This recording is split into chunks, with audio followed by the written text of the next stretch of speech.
राहुल, प्रिया और राजन कॉलेज में पक्के दोस्त थे। वो तीनों एक डॉक्यूमेंट्री मूवी बनाने के बारे में सोच रहे थे। वो वर्ल्ड के टॉप डायरेक्टर बनना चाहते थे। रात के 10 बज रहे थे। वो तीनों इस वक्त शिमला में घूमने आए हुए थे और होटल के कमरे में इसी बात को लेकर डिस्कस कर रहे थे। समझ में नहीं आता यार कि आखिर हम किस कॉन्सेप्ट पर डॉक्यूमेंट्री मूवीज बनाएं। अरे यार, बहुत सारे कॉन्सेप्ट हैं, किसी भी कॉन्सेप्ट को सेलेक्ट कर लेते हैं। हमें तो बस एक अच्छी सी डॉक्यूमेंट्री मूवी बनानी है और अपने काम को खत्म करना है। तुम दोनों पागल हो गए हो।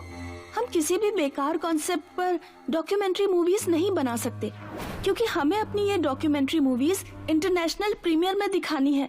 मुझे अपना मजाक बिल्कुल नहीं उड़वाना। तो तुम कहना क्या चाहती हो? हमें किसी ऐसे कॉन्सेप्ट पर मूवी बनानी चाहिए जो आज तक किसी ने नहीं बनाई हो, कोई रियल कॉन्सेप्ट।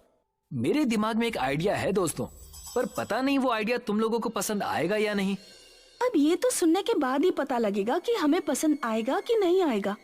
क्यों ना हम लोग रियल घोस्ट पर एक डॉक्यूमेंट्री मूवी बनाएं। राहुल की बात सुनकर राजन और प्रिया कुछ देर तक बड़ी गंभीर मुद्रा में राहुल के चेहरे की ओर देखते रहे। अचानक वो दोनों राहुल का मजाक उड़ाते हुए हंसने लगे। तू पागल हो गया है क्या राहुल? घोस्ट, आत्मा, ये सब फिल्मों में अच्छी लगती हैं यार। तो मैं भी फिल्म बनाने की ही बात कर रहा हूँ। अरे बेवकूफ, ये सिर्फ मनगढ़ंत बातें हैं। हम सब जानते हैं कि फिल्मों में मेकअप करके घोस्ट बनाया जाता है और हमें डराया जाता है। और अब तो VFX का भी इस्तेमाल होने लगा है। ये टेक्निक जब से आई है तब से ये घोस्ट एकदम रियल लगते हैं। यही तो मैं तुम दोनों को समझाना चाहता हूँ। सोचो, अगर हमारे कैमरे में कोई रियल घोस्ट रिकॉर्ड हो जाए तो हम दोनों की किस्मत रातों रात पलट सकती है। और यहाँ से कुछ दूर एक कब्रिस्तान है।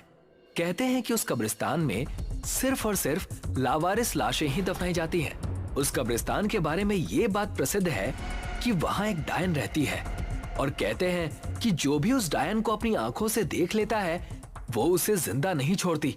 दोस्तों, मुझे नहीं पता कि इस बात में कितनी सच्चाई है, पर मेरा दिल कहता है कि वहाँ पर कुछ तो है। वो सब उस कब्रिस्तान पर जाने के लिए राजी हो गए। वो तीनों दोस्त होटल के रूम से बाहर निकल आए। बाहर सर्दी बहुत ज्यादा थी। हाड़ कंपा देने वाली ठंडी शीतलहर चल रही थी। हल्की हल्की बर्फबारी भी हो रही थी। वो तीनों एक कार के अंदर बैठ गए।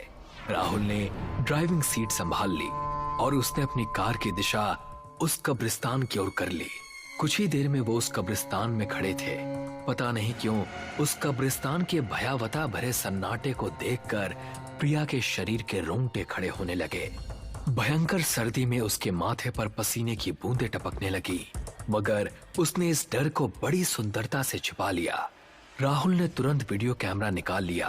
राहुल अंधेरे में रिकॉर्डिंग करते ही कब्रिस्तान की गेट से होते हुए अंदर चला गया और उसके पीछे पीछे राजन और प्रिया कब्रिस्तान के अंदर चले गए, जहां घना अंधेरा था। मगर तीनों ने उस कब्रिस्तान के अंदर कदम रखा ही था कि तभी राहुल और राजन के कानों में प्रिया की दिल दहला देने वाली चीख टकराई। प्रिया, क्या हुआ तुम्हें?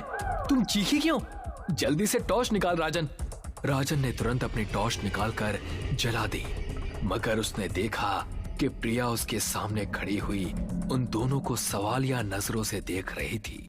तुम चीखी क्यों? मैं तो बिल्कुल नहीं चीखी, बल्कि मैं तो खुद हैरान हूँ कि मुझे मेरी चीख क्यों नहीं सुनाई दी। मुझे लगता है कि यहाँ कुछ तो गड़बड़ है।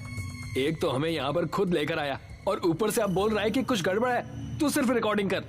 अपने दोस्तों के कहने पर राहुल कब्रिस्तान के अंधेरे में शूट करने लगा। कुछ देर बाद राहुल ने अपने दोस्तों से कहा, ठीक है दोस्तों, चलते हैं। अब तो कंप्यूटर में देख कर ही पता चलेगा कि कैमरे में क्या रिकॉर्ड हुआ है। तीनों अपनी कार में बैठ गए। राहुल के चेहरे पर थकान झलक रही थी। क्या हुआ राहुल, तेरे चेहरे पर थकान कैसी? पता नहीं क्यों यार, जब से कब्रिस्तान से बाहर निकला हूँ मुझे ऐसा लग रहा है जैसे मेरे कंधे भारी से हो रहे हैं। कुछ ऐसा ही मुझे भी महसूस हो रहा है यार, लेकिन मैंने तुझे इसलिए नहीं बताया कि कहीं तो मेरी बात का मजाक ना उड़ाए। प्रिया, क्या तुम्हें भी ऐसा महसूस हो रहा है? मुझे ऐसा कुछ भी महसूस नहीं हो रहा। राहुल ने तेजी से कार अपने होटल की ओर दौड़ा दी। होटल के रूम में पहुंचकर राहुल अपने लैपटॉप से अपने कैमरे पर की हुई रिकॉर्डिंग देखने लगा। अचानक राहुल के मुंह से दर्द की वजह से हल्की सी चीख निकल गई। क्या हुआ? पता नहीं यार, बहुत सा बोझ महसूस हो रहा है, मानो किसी ने बहुत सारा वेट मेरे कंधों पर रख दिया है। अजीब बात है, कार के अंदर मुझे भी ऐसा ही महसूस हो रहा था, लेकिन अब मुझे बिल्कुल सही महसूस हो रहा है। टेंशन मत ले, मेरे पास पैरासिटामोल रखी हुई है, उसे खाकर सो जाना, तुझे आराम मिल जाएगा। लेकिन सबसे पहले रिकॉर्डिंग को देख लेना चाहिए। होटल रूम में आते ही प्रिया बाथरूम में चली गई। राहुल और राजन ने लैपटॉप की स्क्रीन पर नजरें गड़ा ली। तभी उन दोनों को लैपटॉप में कुछ ऐसा दिखा कि उन दोनों के गले से डर के कारण एक जोरदार चीख निकल गई।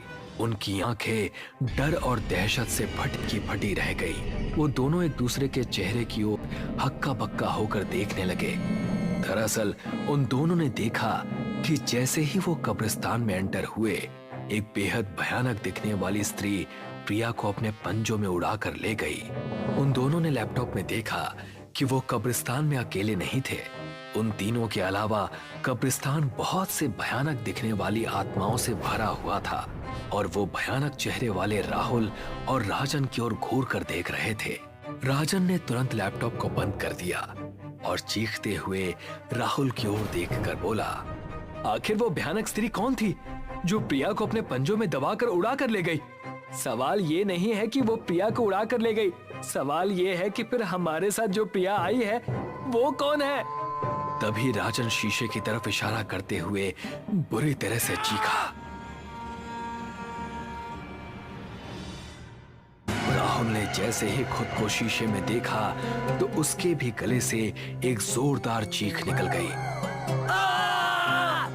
तेरे दोनों कंधों पर कोई बैठा हुआ है राहुल। राहुल के दोनों कंधों पर भयानक दिखने वाली स्त्रियां बैठी हुई थी जो सिर्फ शीशे में ही दिखाई दे रही थी। हमें यहाँ से भागना होगा मेरे दोस्त। तभी प्रिया बाथरूम से निकलकर बाहर आ गई। अचानक राहुल के कंधे पर बोझ खत्म हो गया, मगर प्रिया का चेहरा बेहद भयानक हो चुका था।